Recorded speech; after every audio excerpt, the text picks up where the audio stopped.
Welcome to How to Find More Direct Clients Than You Can Poke a Stick At podcast, a mix of both solo episodes and expert interviews.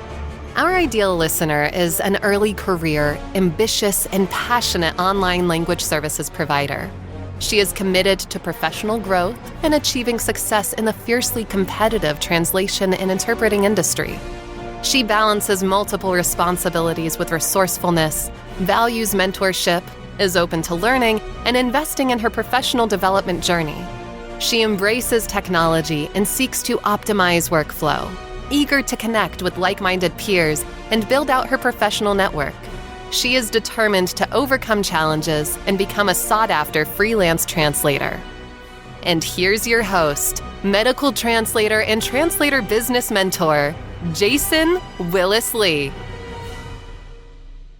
Natasa Budisin graduated in Italian and English at the Philology faculty in Belgrade, Serbia, after which she successfully completed 2 master's degrees in Rome, Italy, in economics and political sciences. She lived in Rome, Budapest, and Prague, where she worked in Italian and English for multinational corporations such as IBM, Amazon, and many others. She is back in Serbia since 2018, where she also completed a master's course in conference interpreting, as translating and interpreting has always been her passion and a dream job ever since she was little. She had always been teaching, translating, and interpreting alongside her full-time jobs. However, in 2021, she decided to open her own translation agency, Cat Translation Language Studio, www.cat-translation.com, and now teaches languages, translating, and interpreting as her full-time job. And welcome to How to Find More Direct Clients, a podcast hosted by myself, Jason Willis-Lee. This is the show that makes digital marketing easier and more fun using the perfect combo and just the right dose of business strategy and tech. I'm your host, Jason Willis-Lee, digital marketing enthusiast. And today I'm very thrilled to welcome my special guest, Natasa Budisin. Natasa is a highly experienced Serbian language teacher and translator, and she brings a very unique perspective to our talk today. Natasa, welcome to the show. Thank you for coming on. Thank you, Jason. Thank you a lot for inviting me. I'm very thrilled to be here. You're very welcome. So first of all, just to break the ice, can you tell us a little about your personal and your business journey, especially in language teaching and translation, and your unique vision for the future of your industry, Serbian language teaching and translation? If you could just talk a little bit about that. Okay, so I will try to keep it short because as I had told you, I graduated in Italian and English, but I also have 3 master's degrees, 2 of them from Rome, Italy, 1 in conference interpreting from University of Belgrade. So I will not go a lot into details about myself, but I would just say that I have been doing this job since 2007. Regarding the future of language industry, I have here a report from British Council, which says that basically the percentage of the population exposed to English is only 41%. Percentage of the population speaking English is only 31%. So I believe there is business opportunity there. So we have around 70% of people, just not speaking English. So when it comes to language teaching or translating, I think there is a lot of, let's say, room there. Mm-hmm. So I don't know if you're interested in some more facts about this, but for me, it was very interesting that in Serbia, 50% of people speak English. So let's say I have less work in Serbia than in other countries. Then I checked the countries I lived in. I lived in Italy, Hungary, and Czech Republic. And I was amazed that in Hungary, only around 30% of people speak English. Let me find it. That was in Hungary. 20 in Hungary. 1 in 5 speak English in Hungary. Wow. Only 20. Okay. Only 20%. So that's really low number. Yeah. So you can see how there is a lot of business opportunity there. Czech Republic, because I also lived in Prague, 27%. Italy, I think, was around 30 something. Italy is 34%. If I remember correctly, you live in Spain, I live in right? Madrid. Yeah, I live and work in Madrid. Yes, you're welcome to visit me in Madrid whenever you Okay, like. I sure will. So in Spain, you have only 22% people speaking That English. sounds about right. Yeah, I'm quite lucky as an English native speaker. I stand out immediately, and then I'm also lucky because I have a strong niche, medicine. I started training as a doctor, so I'm actually well positioned to weather the various storms that we have in our market, COVID, AI, whatever it is. Thank you. Let's talk about content marketing a little bit. How do you leverage a content marketing strategy for personal branding? I've seen some of your content on Instagram. You're very interactive, nice polls, amusing, engaging Thank posts, you. I think, which is great, the way to do it.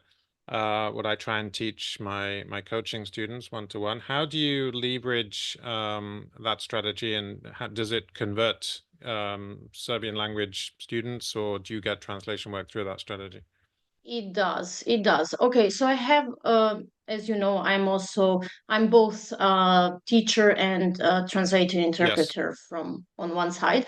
So let's say for teaching, because you need like physical people.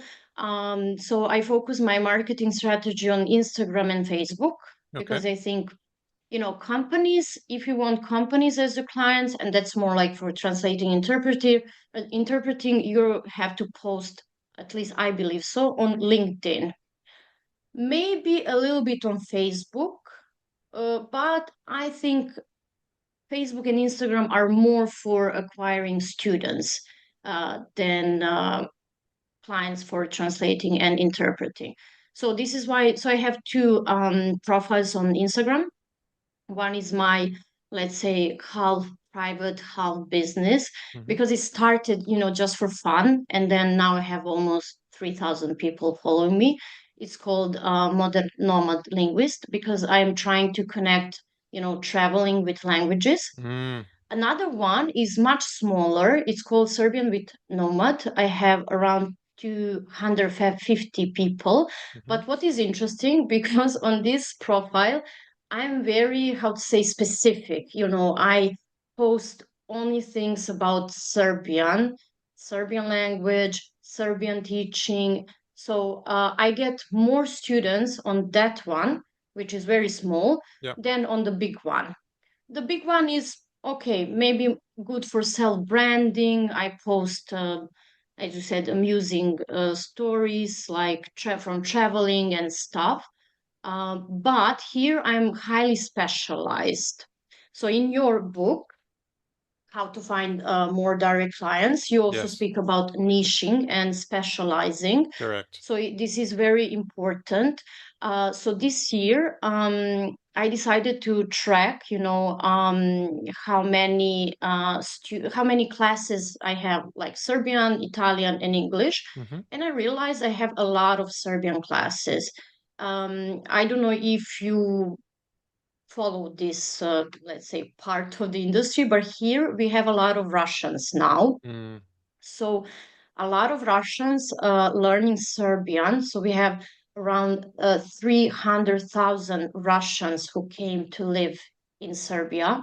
So you can imagine how huge number that is for a small country that has Mm. only 7 million people. Yeah. And out of this big number, we have a lot of them studying Serbian. So this year, I decided to, direct all my marketing into Serbian classes. So this is why I decided to have this Serbian with Nomad, like a small profile. Mm. So that's regarding classes where I'm, trying to get more students. So we're speaking about physical people. Yeah.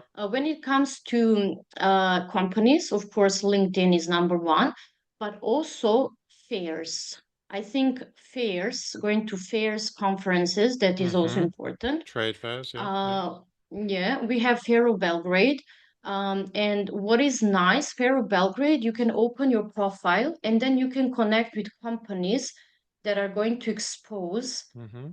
at the fair, even before the fair begins. So I reach Right. out to them. I went to the Fair of Agriculture in Novi Sad. I spoke to some potential clients. So let's say also, this is how I do it, also online and offline. Do you teach your students one-to-one, or is it a one-to-many where you kind of get the same level together in a group and you do a one-to-many call?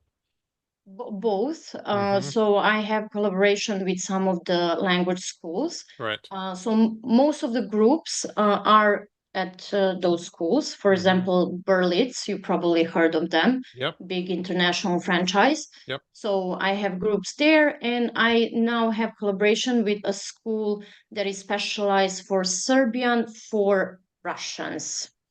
They also have Okay. other nationalities, but their main focus are Russians because everything, all the name of the school, everything is in Russian. I don't speak Russian. I used to Mm. learn it at school, but they took me because my method is 100% target language. So, because, when Russians when they study Serbian, um, and they know that their teacher speaks Russian, they tend to, go back to Russian. Mm. But with me, they know that they cannot do it. I remember some words, Yes. but not that much. So Okay. How do you balance? Let's talk about balancing teaching and translation. You're a solopreneur. You said you've been an entrepreneur for 3 or 4 years now. How do you manage both roles of translating and teaching? They're different, they're complementary, but obviously different activities. And how can other solopreneurs effectively balance multiple sort of multi-passionate projects like you have? You're a passionate teacher and also a passionate translator and interpreter. How do you strike that balance, healthy balance? yes, it's not easy. You have to set boundaries. Yeah. So this is something that I'm also working on. So you have to first set boundaries with yourself. Can So you you have define to a specific boundary? Give me an example. okay, maybe I don't have anything like, precise at this moment, but Mm-hmm. let's give you an example. Yep. A client comes and asks me, okay, hey, I have 6,000 words and I would like you to translate it by, I don't know, uh, 6 o'clock today. Mm. So you have to know your boundaries. You have to know that this is not possible. Yeah. I mean, of course, I can put it into machine translation and say, okay, here it is, but that's not professional. Mm. So I have to still go through all those Yeah. 6,000 words, which are like 20 pages. Yeah. So, like we fall into the trap when we first start, being like freelancers or entrepreneurs, like working for ourselves, we can easily fall into trap of accepting everything, just to accommodate all the clients. But then after 4 years of entrepreneurship, I realized I have to let go of many, okay, let's not say many, but I have to let go of clients who don't pay well, who expect me to do a lot of work with very tight deadline. Or when it comes to classes, people who don't show up or don't like cancel lessons and stuff like that. Mm. So boundaries is number one, but of course that comes with time. And then, of course, focusing and niching, as you mentioned in your book. So Yeah. probably you heard of Pareto principle. Yes. Eighty So 20. 80% of the yes, inputs produce 20% of the outputs. Yeah. Uh, exactly. So 20% of clients give you 80% of income. that's right. So you have to like figure out who are those 20%. 20% inputs, So 80% outputs. I said it the wrong way around. That's right. Yeah.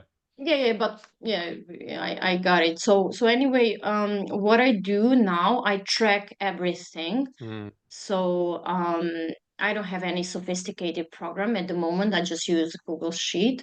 But I track everything. So every type of income, every type of lesson, and then I Mm. analyze. And then I see, okay, so I teach Serbian, English, and Italian, but most of the job, like most of work I do is teaching Serbian. Mm. So that means I'm going to focus on that. Yeah. So this year for me is all about teaching Serbian to foreigners. Great. That's Okay, so let's talk about your client acquisition and retention strategy. You mentioned the content marketing. Are there any other ways you do that mainly on Instagram and Facebook and try and convert the followers into paying clients? Are there any other ways do do you have any practical advice to the audience on acquiring new clients and retaining them? Can you give us a success story? Or so most of my audience are translators, freelance translators. There will be some interpreters, hopefully, and even some copywriters, maybe even a graphic designer, and maybe we're getting into freelancers in general. Talk about how you would get customers outside of content marketing. Is that your only funnel, or do you have, and are these people complete strangers to you? Do you have sort of top of the funnel content, middle of the funnel, and people who are just ready to buy at the bottom of the funnel? Do you differentiate between those different types of content? Okay, so I will give you some success stories when it comes to translating, and I will also explain my, let's say, funnel strategy when it comes to classes. Yeah. So let me just first explain when it comes to classes. So I have a group of, let's say, 15 regular students, and we have a group on WhatsApp. So every Wednesday, I organize a free Serbian language, like Serbian speaking workshop. So it's completely free. It's every Wednesday, every last Wednesday of the month.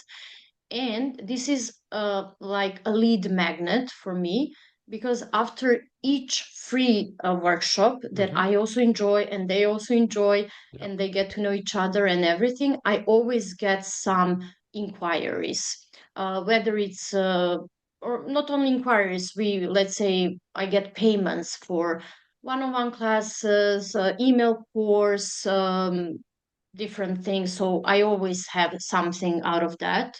And as I mentioned, I also enjoy it. When it comes to translating, but this can be also applied to teaching, for example, or for anything else that you do. So what I think the best way, okay, of course you shouldn't do it like very like in an obvious way, but when you speak with your friends of friends, people you meet, I always kind of squeeze in what I do. So I will give you a very funny story. Last year, I went belly dancing, and the instructor she is actually a manager of this really like fancy, expensive hotel here in Belgrade. And I was a translator at this big EU funded project at that moment. So I would come to the training class, and I would be like, oh, I'm so tired. I was interpreting the whole day on site. And oh, you're an interpreter. Yes, I'm also a translator. So we ended up I was at the end, I was translating for their hotel, because once she came to me and she said, there are some things like menus and stuff that I'm not very, I speak English well, but, I would like someone to, do it, to translate it professionally.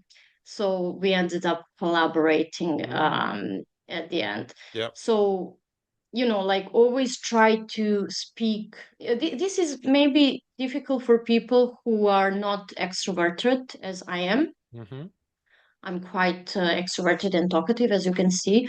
But people who are a little bit shy, that could be, a bit of problem for them. So then they can focus more on online content creation and similar. But I think this offline aspect also needs to be implemented. A book you've recently read, can you recommend a book that would be useful to our audience? Maybe about language teaching, maybe about translation, or maybe about life in general? Any book recommendation? Okay, so number one, Robert Kiyosaki. This one is for entrepreneurs in general. But when we speak about translation and how to find more direct clients, I would definitely recommend your book. Thank you. Yes, there are also some podcasts that I would recommend, but I cannot think about them, from the top of my head. So you can, podcasts of CIOL, they're also interesting. So they're very let's say, specialized for translation and interpreting. And I also follow Tech for Word.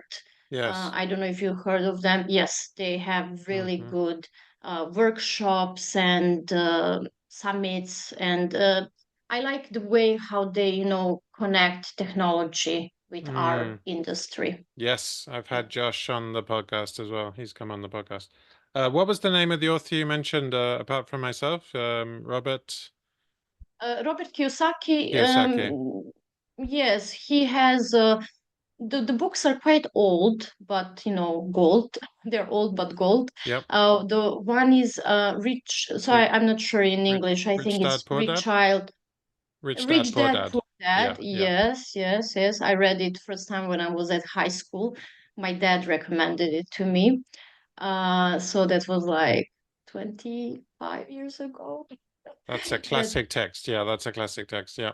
What is the biggest myth people believe when it comes to language teaching? What is the biggest myth? I like busting myths.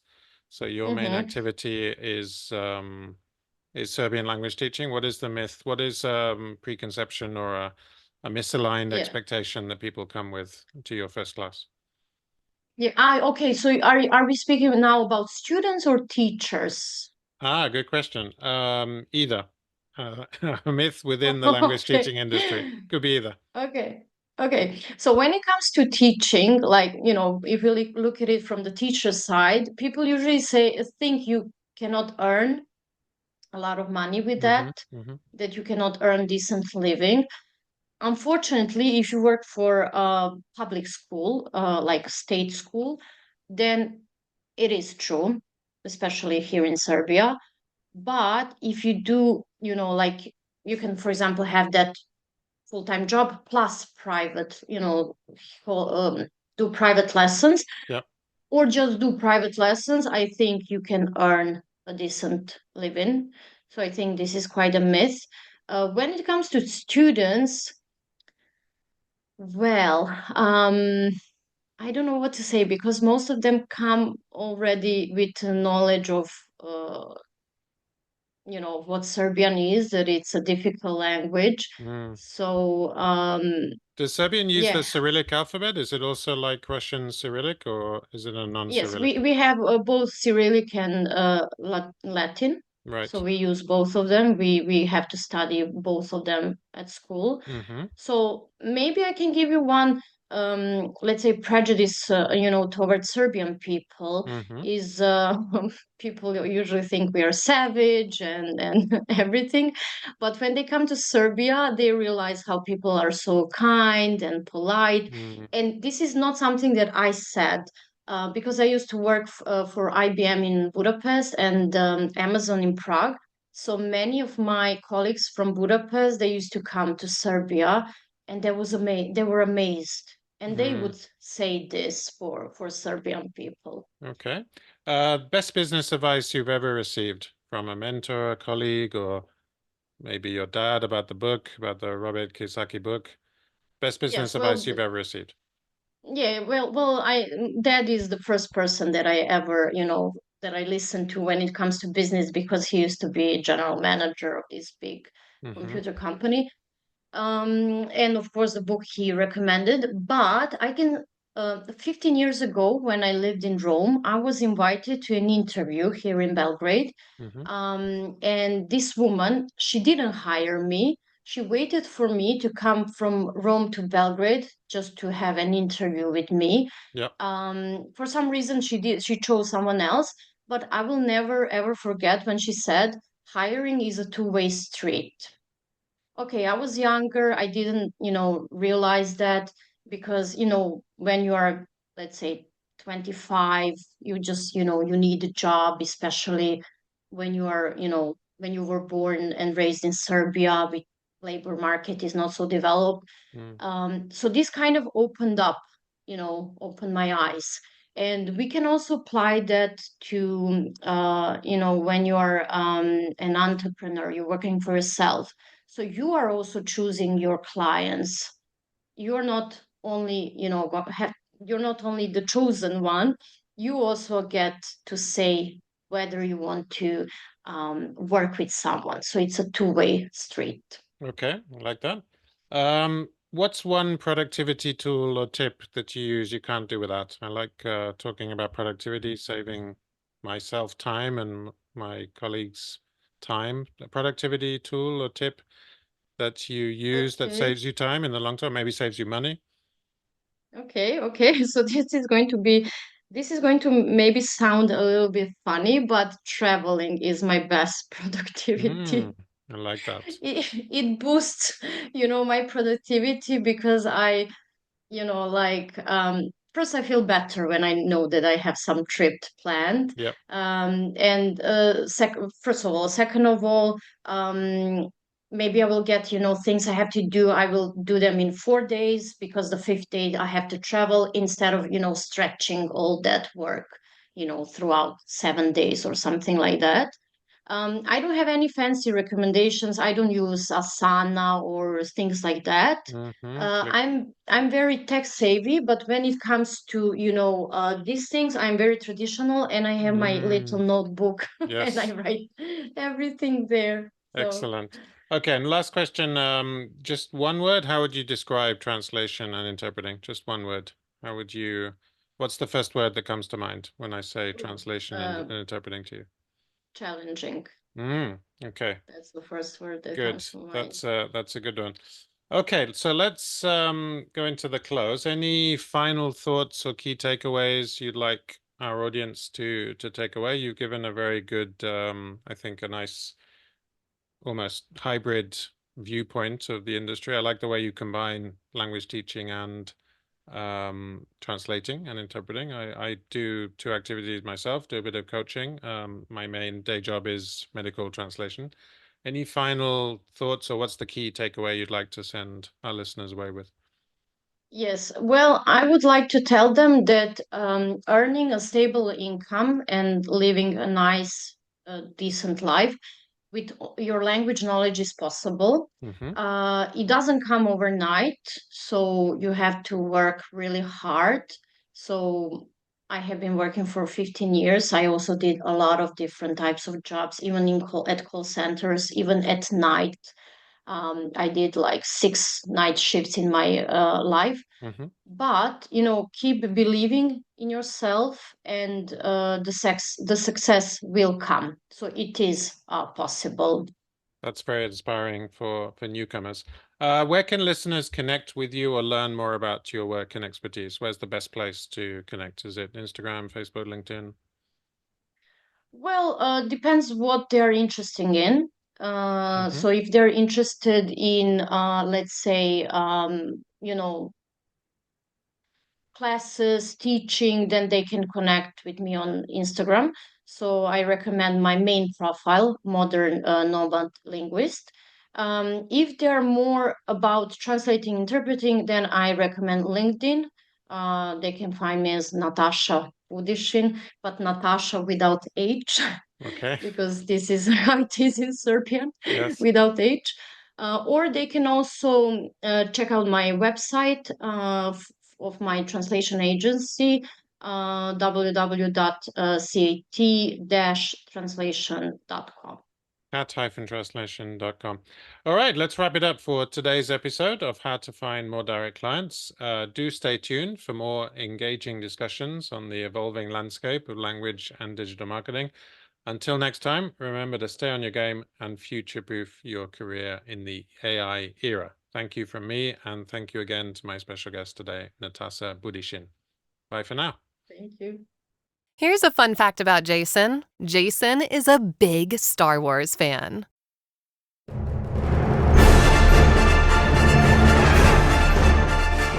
Thanks for tuning in to the How to Find More Direct Clients Than You Can Poke a Stick At podcast. We'll be back soon.